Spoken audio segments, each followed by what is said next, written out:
Wow, who would have guessed that putting less effort into a season would actually make it less attractive and less people would join the season?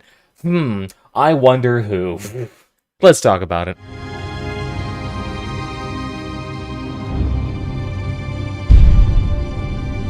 So either way, welcome back everybody. Today we're talking about the brand new season here. Not the enemy of my enemy, no. We are trying to talk about the brand new season that was just released ye old few days ago. Although to be fair, I can't recall the name of it for the life of me. Oh my goodness. Let me go quickly figure that out.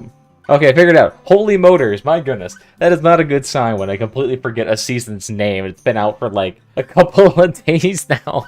Oh no. But the reason why we're talking about the Holy Motors update is because the numbers that have actually been coming out of the initial release of the Holy Motors update and of the previous update, Enemy of My Enemy, is that the numbers out of them are just... oh, they're not that great, man. They're not that great, especially when compared to all the other seasons that have drummed up hype, like the Syndicate season or the Founder season, to one of the most like opulent and populous times for this game. But yet, compared to them, these new seasons do not seem to be generating nearly as much buzz. And this goes for pretty much all the new seasons, not just of Enemy of My Enemy or Holy Motors, but also of the Guiding Star update as well. So this has been a trend now for at least 3 updates, regardless of size here. Now let's actually go over the numbers real quickly here. So Holy Motors just launched, so you can't really necessarily know the impact of these numbers per se. But considering that in the last 30 days, numbers have already gone down, as opposed to going up, when a season has actually been recently introduced, that does not bode well to begin with. Let's take a look at Enemy of My Enemy. When did this actual update get pushed out here? So if you scroll all the way down to the bottom here, you can see when the post was actually launched. So September 23rd of 2021. So you can see that we had a negative decrease in players that month, not by much, but a little bit as always, followed by a little bump in the actual player count here. Also, actually may also partially be due to seasonal updates or seasonal modes that were made available, like the Witches update, I believe it was what it was called, something like that. So it also may be another compounding variable. But you can see directly after that, nearly when the season's over, the player count dropped off dramatically, and all games that were made were substantially lost, or subsequently lost afterwards. So, not the best idea. Okay, what about Guiding Star? Was Guiding Star a bit more of a success in actually retaining a player base here? So this came out in June 17th, 2021. So let's go look at those numbers there. June! Oof! Down another 258 that month again. Okay, well that was the end of the month. Let's take a look at the following month. Okay, down again. The only time it ever ticked up again was the beginning of August. So, and even then, that couldn't make up for the lost numbers that they already had. So even with these 3 updates here, there has been a consistent downward trend in the player count, at least on Steam, which usually reflects mostly the United States market. It does not reflect necessarily the Russian, Ukrainian, German market, anywhere in like East Europe where this game thrives, but doesn't reflect there. They actually may have decent numbers from them. But at least from the American perspective here, it does appear that the numbers are actually going down. Now, why is this the case? Why are these updates here not attracting the attention like they used to? Well, compared to something like the Syndicate event, which actually came out in February and saw a substantial jump in player count here to near some of the, I would say, mildly high to medium high territory for this game, you know, in the 3,000 average player range on Steam, which is pretty high. What is the difference between the Syndicate season and the subsequent seasons right after it? Well, what directly came after that was the Guiding Star update, as previously mentioned. Now, if you don't know anything about the Guiding Star update because you guys weren't here, essentially one of these new updates where it tested out this brand new feature that I have been railing against the entire time that it has been introduced here, and that is the limited blueprints thing. So essentially what happens is that you can only craft items during the duration of the season itself. After the season is over, you are no longer able to make any of the blueprints. None whatsoever. So what you get is what you get. And if you actually come over here to the technology tree where you can actually see these blueprints, you can actually see that the Mechanist cabinet has this nice little symbol here. You may not be able to tell what it is. What is that? Oh, it's a fucking lock symbol, indicating that you can no longer craft it. Same thing for the other legendaries here. Oh, look at that, the Vindicator. Oh, I guess you can't really see it. But this thing can't make it anymore. You can see it right there. This little boy can't make it anymore. Lock symbol. This side, you got the nice little steel wind here. Can't make it anymore. Oh, do you want to make the other weapon that was available too? Well, tough luck. Guess what? You can't make it anymore. So this is the trend with the Guiding Star update that I can see a lot of people not necessarily liking. So any part that becomes incredibly rare or becomes at least impossible to access, even though you've participated in the season, even though you have jumped through the hoops, got all the levels, paid for the pass, you still do not get the ability to craft this anymore. And I can see this being a huge peeve for anybody here. Craft, ride, and destroy, asterisk, craft only when I say you can. What? And to be fair, this is on top of the issue already of seasons sunsetting content, that being that the already existing blueprints are no longer obtainable. You can no longer level up the faction after the season is over, for no discernible reason too. I'm more than certain people would be clamoring to play all the old seasons to get all the old parts if you just gave them the ability to purchase seasonal access and then they just toggle it off and on as need be. Instead, no, they've gone down the route of being just slightly more and more restrictive as seasons go on, Guiding Star being one of the first instances of them being incredibly restrictive. But that was not the only thing working against this Guiding Star season that did not make it nearly as popular.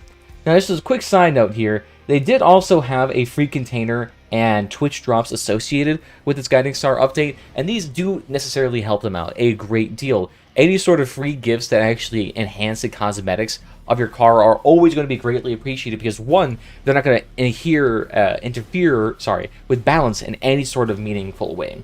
So you won't have the issue of like, oh no, what do I do now for this brand new weapon that is destroying balance? No, none of that. You don't have to worry about any of the balancing issues associated with that. Not to mention, too, it also gets people to watch content creators here, which is a huge bonus. If you want to get people interested in the game, having them associated with a content creator is probably going to help out a great deal. Same thing with the CK as well. Just great thing to have for people to get interested in the game. Nice little teaser of an appetite here. But that had been pretty much the only good news for Guiding Star. When it came to the weapons and parts, it was a bit of a mixed bag here. Mostly because most of the parts here, like the discharger and the flywheel, they're just reused engine perks but slapped into a new form factor and cost energy. Okay, cool. No one's really going to get excited for essentially an engine perk, but now in a separate part here. No one's going to be like, wow, that's going to change up everything. No. If anything, it's just going to make you so you can do what you've already been doing, now just slightly less encumbered. And then beyond that, the other parts we had here, like the Thresher, the Vindicator, the Steelwind, all of these are highly derivative parts, in the sense that they're not original in the slightest. Same thing with the Gremlin here. Sure, you have the Mechanist, the Aggressor, and the Buggy Wheel here being slightly different perks, but these weapons here are basically going to play like every other weapon that you've already known. If you've played with a frontal machine gun, then you've played with the Vindicator. If you've played with Grenade Launcher, you have played with the Thresher. If you've played with an autocannon, you have played with the Steelwind. None of these are going to actually give you new gameplay features, new mechanics, new support things, nothing. So they're going to be incredibly samey for anyone going back into the season. Now, if you're just starting off at a season, this is great, have a whole big fun with it. But if you've already played this game for many months or even a year, then congratulations, you've gotten pretty much nothing new from these seasons. And to be honest, as someone who has these parts in their inventory, I haven't touched them. I haven't played with these weapons once.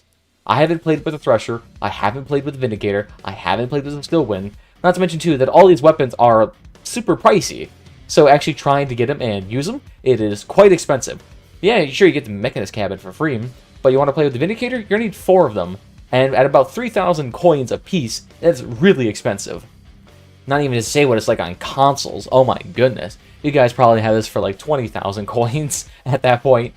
So a lot of little things here are not working well for these brand new seasons, and that probably could partially explain why these numbers are keep going down. And to be fair, the subsequent seasons really did not help themselves either, because not only did they keep those restrictive changes, they enhanced them. So not only did it now apply to legendary parts, this now apply to all parts. Oh boy! What I just love to hear. Even more restrictions. What the fuck? So now the generator, the parser, this destructor, the augment, none of these can actually be crafted anymore. Oh, you want to craft these in the, Founders faction here? You want to get these brand new weapons? Oh, tough shit, you can't craft them anymore. So further clamping down on building and crafting of items here probably is not going to help anyone here feel like they want to play these seasons more often, because guess what? The progress that they have in the season, it ain't going to stick with them. So what's the point of playing this season? Not to mention, too, not a lot of players have the resources nor the desire to sit here and craft out epic after legendary to use for future use cases here. Especially if they're not even well balanced. Like, if they're incredibly underpowered, no one's going to want them in the first place. And if they're incredibly overpowered, then they're going to be immediately nerfed or cause a huge community uproar, which then no one's going to enjoy. And again, too, the issue with a lot of these weapons here is that they're also very derivative parser, and the argument could maybe potentially be considered new weapons, but the structure is just the trigger, except upgraded. The bootstrap is just a generator. So a lot of these parts are not necessarily going to drive a whole lot of to the players. They're not really going to be terribly invested in these things. Not to mention, too, that Enemy of My Enemy is also one of these micro updates as well, as opposed to a full-fledged update. So the chance of you actually missing these seasons are going to be incredibly high, because if you don't play these games for like 2 or 3 months, then congratulations, you've missed them. For example, this ended November 21st, and this thing came out, what, September 21st? If I remember correctly? September 23rd, okay, yeah, so you had about 2 months to play this update before it's completely gone forever, and you don't even get to touch the rewards here. Not to mention, too, if you actually look at the rewards here for a lot of the season, a lot of them was just repeat rewards, too. So you get work pieces for old blueprints that allow you to craft it. Oh, so generous of you people. And then you get the unobtainable blueprints after the season's over. It's just, if you've already played other seasons, there's no reason for you to come back to this season for a lot of people, because a lot of the progress you don't get to keep. Any of the progress that you do make, you've already had. And a lot of the cosmetics and whatnot are just nah. So there's nothing really attracting people to these newer seasons. I mean, compare that to the Syndicate here. You have just these fabulous new aesthetics here that is completely different than you haven't seen anywhere else. Similar to that, the Founders are just a pioneer in aesthetics for Crossout. But then you have all of these unique weapons here, you have all the unique cabin perks here, and you have the introduction of something like the Kaiju, which is one of these first, like, mega heavy weapons. I mean, there's, like, no contest here. Not to mention, too, it also looked way different. It had Twitch integration and a container drop as well. So there's a reason why the Syndicate one actually persisted. Not to mention, too, that the Syndicate update as well didn't have any of the restrictions on crafting. So if you want to make a Syndicate part today, guess what? You go over here, go over to the Syndicate section here, and you can craft them. You can craft them. You can't do that with any of the brand new updates. The Guiding Star, the Holy Motors update, the Enemy of My Enemy, can't craft those anymore. But you can craft these. So I pose the question, well, how does the player count keep going down with every subsequent season here? But it's pretty obvious. They've dramatically downgraded the quality of these seasons over time. I'm not sure if this is meant to be like a weird gambler's loss thing, where it's like, okay, I'm just not going to put any more effort into this because I haven't seen that much reward out of it. Which is probably the wrong attitude to have for something like this, because if you keep putting less effort into it, keep not innovating, then congratulations, you're not going to get the player base. That's just going to happen here, man. That is, unless they're like trying to save up all of their effort into like a one big mega season they're going to try to release here, but that's just speculation, and that's probably not the case here. Maybe they also could be just suffering from some like management mishap, or maybe they're suffering from some creative block that all of their designers are facing. Maybe that also could be a case as to why a lot of these seasons are not terribly creative in that sense. But that's also just speculating there. Now, I don't want to be all doom and gloom here. There is actually benefits to these brand new seasons, and I will say that it usually comes paired with a nice new mode that is a bit interesting compared to the traditional modes that you do see in the game. Now, again, this also suffers from the issue that it is a small mode, it is not around for very long. A lot of these modes for these brand new seasons only last for like a couple of weeks before they're gone. So they're not even around for even half the season. So if you blink, you miss them. Which is not really good too. Sunsetting content like this is just not healthy, man. To think, we could have had multiple new PvE modes in permanent rotation here to spice up PvE and PvP gameplay. Instead, all of these modes are tossed in the trash after the season is over. What is the point of even making this? I mean, sure, it adds some spice of life to it. It's like, oh yes, very nice. but then immediately toss it away. It's work gone down the drain here, especially when it can actually enhance the playing experience here. At least the theme of it being different here at least spices up the aesthetics. But tossing it away afterwards, it negates that entirely. So let's go down to the actual recommendations here. What would I actually recommend that Crossout do if they wanted to keep these seasons a bit more spicy and a bit more interesting? Well, first things first, get rid of that crafting blockade. There is no point in having crafting being blocked by seasonal progression or by the end of this season here. If you want to make it so that these things are all tied to a season of some sort, make these things a permanent faction unlock or a permanent kind of season that you can interact with at all points in time, similar to what Halo does. So that you can actually just purchase a season pass at any point in time, go through the season and complete it, and there you go, you unlock it forever. That would be a way better system than just permanently locking these things away, or then only giving you a little smidgen in work pieces every other season. Okay, that's just crafting. What else could they do here? Well, an obvious thing would be to make more creative and interesting parts here that are not highly derivative. But the issue is that is quite expensive to do. Sitting here and just saying, hey, make more creative stuff here, super easy to say. Actually doing it way different, costs a lot more money to make unique models, unique firing patterns, all of that jazz. But at the same time, you also do need it. Now, not to say there is no place for upgraded versions of already existing parts. You can always add interesting perks there to change up the gameplay of the weapon itself. That is always something that you can do here. But you can't simply have a season completely comprised of just old weapons and then derivative weapons that have already existed and expect people to be like, oh yeah, I'm totally down for this season. Beyond that, what else can they do to enhance these season? Make sure they always keep those Twitch drop integrations and the crate drop as well for every new season. That will definitely enhance people getting back into the game by offering a little carrot to get them back into the game here. Nothing expensive or grand, but enough to actually get them interested in keeping with the game here. Now, they've done right when the Holy Motors with actually making it so the brand new mode offers you a rare CK when you actually win it a couple of times, from what I believe. So that's one way they can actually enhance that. But then 4 also introduced like changes and modes and whatnot that actually persist beyond the update. Sunsetting content here will not help you in any sort of regard here. People want to see their base game actually change here and evolve. They don't want to see it be the same thing year after year after year after year with just these random pieces of content floating away. So stop sunsetting content here and actually implement new stuff that does stay around.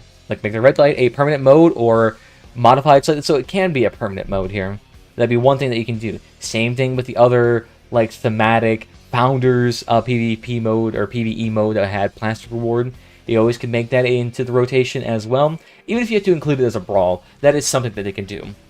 Now, I guess I could go into like general gameplay enhancements that they could put into to actually make this game more appealing, but that becomes like non-season specific here, so I'll just leave it at those for now. They're just small little changes here, but they would make a overall great impact into the feel and to the at least kind of lost or feared missing out aspect to a lot of these seasons here. Plus, just sunsetting all this content here, it's not going to be healthy for the long term of this game, as I've mentioned a million times before, of if you have a season or a system where everything eventually becomes unobtainable, not a lot of people are going to want to participate in it. But beyond that, what do you guys think about it? Is Crossout going in a great direction in your opinion? What things would you like to see changed or improved? Leave me comments down below and we'll talk about it. On that, I'm also going to need you guys, can you guys stop posting conspiratorial stuff in the comments here? It is so weird when I go into the comments tab of my YouTube analytics, and I just get like book reports on like some random esoteric anecdotal evidence of some corruption or whatever going on. It is really weird, man. Stop it. Stop. Because I know a lot of you are just obviously lying. So stop it. But other than that, guys, I want to thank you all for joining me, and I'll see you guys next time. Bye-bye.